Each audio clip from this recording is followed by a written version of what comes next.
Ένα άλλο απίστευτο κομμάτι του ρεπορτάζ που ανακάλυψα στο ταξίδι μου στο Σαϊγκόν είναι τα αντικείμενα που άφησαν πίσω τους οι Αμερικάνοι. Εκτός από όπλα, ελικόπτερα, τάγκς και πολεμικό υλικό, άφησαν πίσω τους και προσωπικά αντικείμενα που σήμερα πωλούνται σε κάποιες κρυφές αγορές της Σαϊγκόν. Αυτά εδώ τα ζύπο, κυρίες και κύριοι, οι αναπτήρες δηλαδή, οι γνωστοί αναπτήρες, ανήκανε σε κάποιους στρατιώτες οι οποίοι έχασαν τη ζωή τους στον πόλεμο. Είναι βέβαια πολύ μακάβριο το θέαμα να πωλούνται αυτοί οι αναπτήρες στην αγορά της πόλης. Ρολόγια νεκρών στρατιωτών, σακίδια, αδιάβροχα, κράνη, αναπτήρες, μπλούζες, τα πάντα μπορείς να βρεις σε αυτές τις αγορές. Οι Βιετναμέζοι ακόμη και σήμερα ξεθάβουν υλικό από τα σπίτια και τις αυλές τους και το πουλάνε για ελάχιστα χρήματα. Εδώ βλέπετε μαζί με εμάς μια κυρία που έφερε να πουλήσει κράνη στρατιωτών. Μέχρι τώρα τα χρησιμοποιούσε για γλάστρες ή για να ποτίζει το χωράφι της αυλής της. Τι να πεις. Από ό,τι καταλάβαμε, μετά το άνοιγμα των συνόρων, η κυβέρνηση πουλάει ή αν θέλετε ξεπουλάει σχεδόν τα πάντα. Για να καταλάβετε, στο πεδίο βολής, δίπλα ακριβώς από τα πεδία των μαχών στη Σαϊγκόν, έναντι μερικών δολαρίων μπορείς να ρίξεις βολές με όποιο όπλο θέλεις που χρησιμοποιήθηκε στον πόλεμο. Ότι θα ρίχναμε και στο Βιετνάμ, αυτό δεν το περίμενα.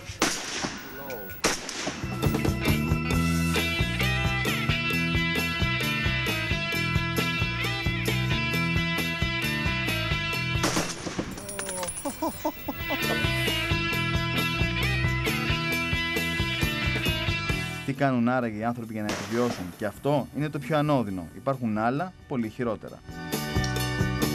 Αφήσαμε πίσω μας τους Βιετκόνγκ και τις φωνικές μάχες, γιατί είχε έρθει η ώρα για ένα διαφορετικό εντελώς ρεπορτάζ. Σαϊγκόν τη νύχτα.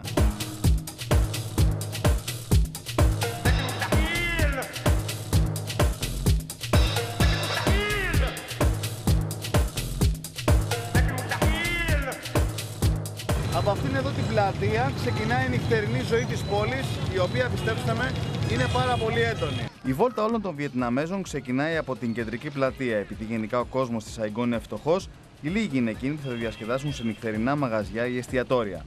Το σύνηθες είναι περατζάδα, λίγο χάζι με τους περαστικούς, παιχνίδι με τα παιδιά και ύπνο. Αυτά όλα όμως ισχύουν για τους οικογενειάρχες, γιατί η νεολαία του δίνει και καταλαβαίνει.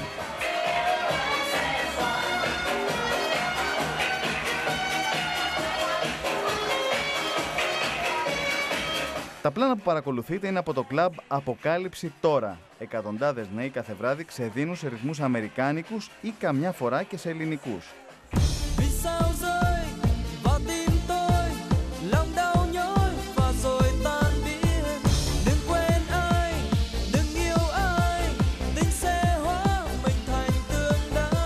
Σας θύμισε κάτι?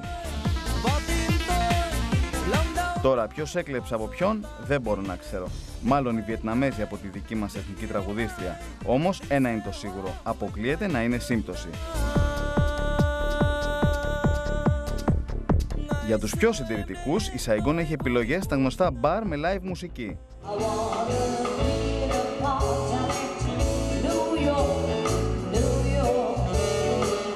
Λίγο φάλτσα η κυρία, αλλά ομολογώ ότι μόλις μας είδε στο μαγαζί, άρχισε να τραγουδάει το συγκεκριμένο κομμάτι. Τόσο πολύ τελικά μοιάζουμε με Αμερικανάκια.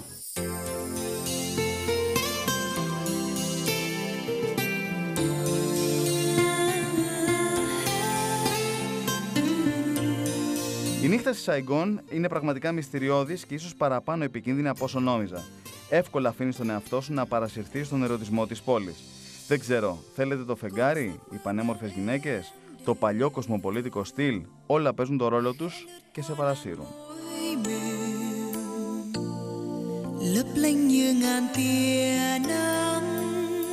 Σε αυτό το μέρος σκέφτηκα ότι ο κόκκινος δράκος συμβιβάστηκε για τα καλά. Ένας φίλος Βιετναμέζος μου είπε ότι η Σαϊγκόν είχε συμβιβαστεί από παλιά. Αυτό το κομμάτι της πόλης που βλέπετε είναι το τουριστικό, αυτό που βλέπουν όλοι. Η κυβέρνηση του Βιετνάμ θέλει να κρατήσει μακριά από τα παράξενα βλέμματα τη νέα μάστιγα που έφερε η απελευθέρωση της αγοράς, την πορνεία.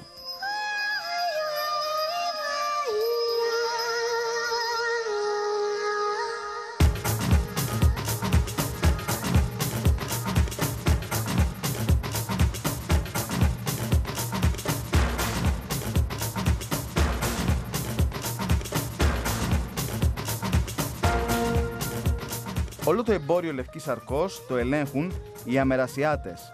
ή παιδιά του πολέμου. Οι γυναίκες που έτυχε να δημιουργήσουν σχέση με Αμερικάνους και τα παιδιά που γεννήθηκαν από αυτόν τον παράνομο έρωτα δεν κατάφεραν ποτέ να ενταχθούν στην κοινωνία. Γίνανε πρόσφυγες κυρίως στο Χονγκ Κονγκ και την Ταϊλάνδη.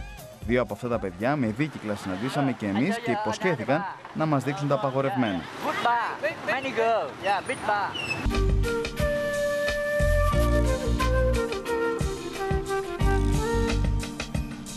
Πριν από 1 μήνα είχαμε μάθει πως η κυβέρνηση εκτέλεσε έναν ιδιοκτήτη τέτοιου καταστήματος προς παραδειγματισμό. Από ό,τι μου είπαν, μάλλον δεν θα πλήρωνε τους σωστούς ανθρώπους. Αυτή είναι η μεγάλη αντίθεση στο Ανόη και τη Σαϊγκόν. Πουθενά στην πρωτεύουσα δεν θα συναντήσεις τέτοια εικόνα ταλαιπωρημένων κοριτσιών να ζητούν απεγνωσμένα συντροφιά. Η πορνεία στο Ανόη κυνηγείται από τους ίδιους τους κατοίκους. Στη Σαϊγκόν το βλέπουν ως ένα μέσο για εύκολο χρήμα. Το Βιετνάμ και συγκεκριμένα η Σαϊγκόν είναι η δεύτερη πόλη σε σεξοτουρισμό μετά την Πνόμ Πενχ της Καμπότζης. Τίποτα δεν φαίνεται ικανό να σταματήσει την έκρηξη του φαινομένου. Σχεδόν σε όλα τα καλά μαγαζιά, με την ανοχή των ιδιοκτητών, τα κορίτσια της Σαϊγκόν ξεπουλάνε την ομορφιά τους στα ξελιγωμένα μάτια των δυτικών.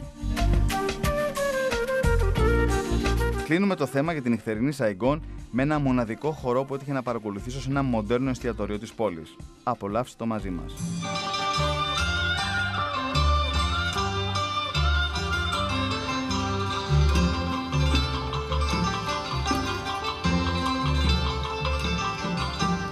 Οι υπέροχες χορεύτριες με τις